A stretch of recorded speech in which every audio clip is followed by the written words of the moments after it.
មកទាំងល្ងាចនេះចង់បានរូបស្រីនៅក្បែរសួរថាហត់ទេ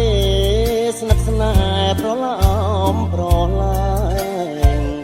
ដោះអាវជូតញើសមិនអោយទៅចិត្តចំបាយថាពលហើយប្រឡាយលេងនាំឲ្យគេងលងលក់កាយភ្លឺនឿយកាយនឿយចិត្តអត់គិតក្បិតខ្លួនជាប្រុងតែមិនគួរសោះជីវិតខ្ញុំគ្មានលំនៅចង់ស្ដាប់ពាក្យផ្អើមញញឹមស្អំទ្រូងឲ្យក្តៅថ្ងៃយប់មានអូននឹកនៅដួងចិត្តបានស្បើឲ្យទុកខាហំបាកទូរទស្សន៍មើលការប្រគំតន្ត្រីតែគ្មានន័យអ្វីឮសតែពាក្យឃោសនាចិត្តរឹកខ្វល់ខ្វាយគ្មានអ្វីជួយស្រាយបញ្ហាពេលនេះដឹងខ្លួនឯងថាខ្ញុំខ្វាំងដៃគូជីវិតមកទាំងល្ងាចនេះដួងចិត្តស្ថិតជាស្រមោល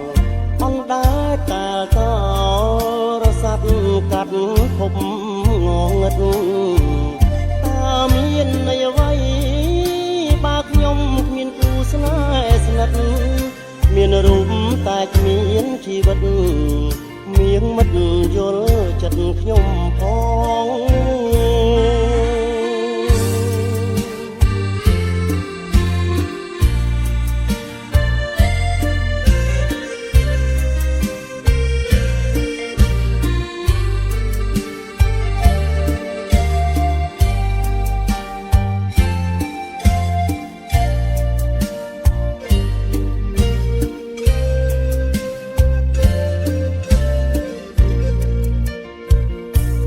ទាំងល្ងាចនេះ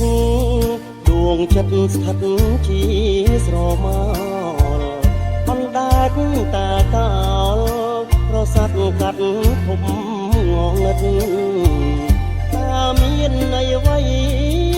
បើខ្ញុំគ្មានគូស្នេហ៍ស្និទ្ធមានរូបតែគ្មានជីវិត